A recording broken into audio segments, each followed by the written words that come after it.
what's up everyone, and welcome to my review for Runner. It's two runners in that title. Thank you. And this is a new film starring Justin Timberlake and Ben Affleck. And it's a movie that I was not looking forward to seeing one bit. No siree. Every time I saw this trailer, I was like, not gonna go see that, and of course I wanted to go see it.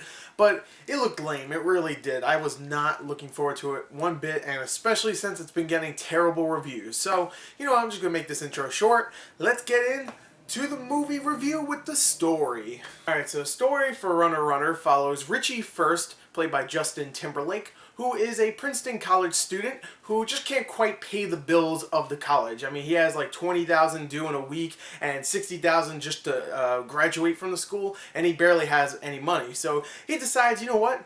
Might as well gamble it all. The money he has, he gambles in online poker, and he loses it all. And he's like, oh man, I was doing so good. How did I lose it all out of nowhere? Then he realizes, oh wait, I was cheated. So this is what he decides to do. He goes to Costa Rica, where the guy that owns this poker company is, and he decides to go to the head of this company and say, hey, I was cheated, can I please have my money back? And of course this guy is played by Ben Affleck. And Ben Affleck's like, no, why? And he's like, oh man, that sucks, I need to go get my money back. But then Ben Affleck's like, you know what?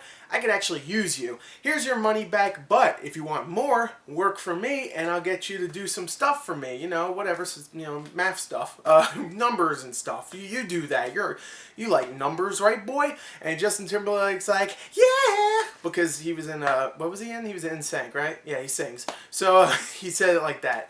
And the rest of the movie is exactly what you think is going to happen. You know, Justin Timberlake gets way over his head. He's like, oh man, I loved it at first, but now I don't really quite like it. Ben Affleck at first seems kind of like the nice douchebag, but then, not nice, but the fun douchebag. But then he just turns into a douchebag and blah, blah, blah. Murder, deceit, FBI comes in and they're like, hey man, we need you, Justin Timberlake. We need you to go and help us get this guy. And we've seen all this stuff before. It's just a generic story. It truly is. Alright, the story in the beginning was actually kind of interesting. I'll admit right here, it was. But then it just went on and on and on, and that whole kind of interesting part about online poker just was diminished, and then it just turned into a thriller, a crime thriller pretty much.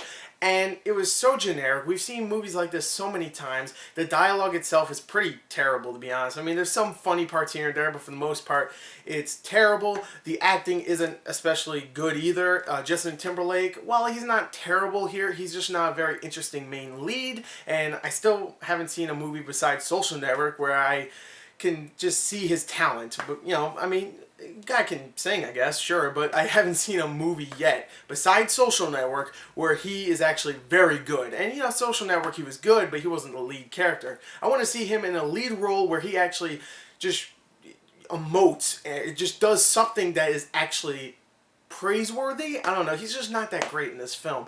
Gemma Arterton is just there to look really hot, and I mean, she looks great. She's actually pretty good in the movie for the most part. And Ben Affleck is there to actually be pretty funny at times, but he doesn't have much.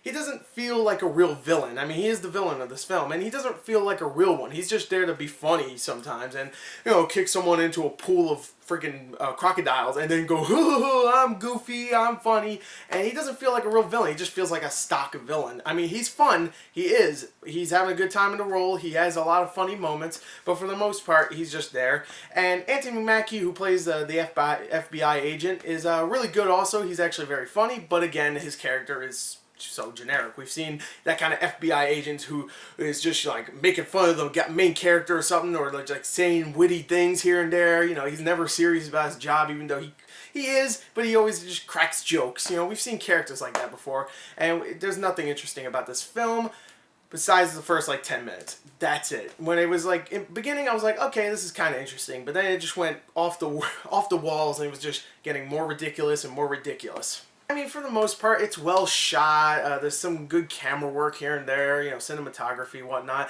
Soundtrack isn't that bad either. The editing at times can be very sloppy, especially when people are running, which is only like, you know, 2 scenes that are like people are running and the camera's like trying to catch up with them, but it's incredibly shaky. You have no idea what's going on, which is funny. There's running in the film. It's called Runner. and it's completely shaky and you can't see what the hell is going on. So I know that it doesn't mean that kind of runner, okay? Before someone says it in the comments. But it has some decent things here and there. Again, Ben Affleck was fun. So was Anthony Mackie. But again, their characters are extremely thinly written, and it's just not a great film. It definitely is. It's just like a movie you might watch on TV. You'll be like, hey, that was okay. Flip the channel to something better, and you'll be like, oh, now I'm immersed in an actual experience, and I completely forgot about this one. So I'm going to give Runner Runner, which, by the way, if this movie goes by really quick, it's only 90 minutes, which is perfect for what it's called, Runner Runner. It does go by really quick. That's actually kind of a positive. I have to give it a 21 out of 40. Nothing amazing, nothing bad either. Some fun things, but not worth your money. So check it out when it's out on DVD or cable or whatnot. Not worth your time in the theaters at least. So there you go. There's my review. I hope you enjoyed it. Thank you. And goodbye.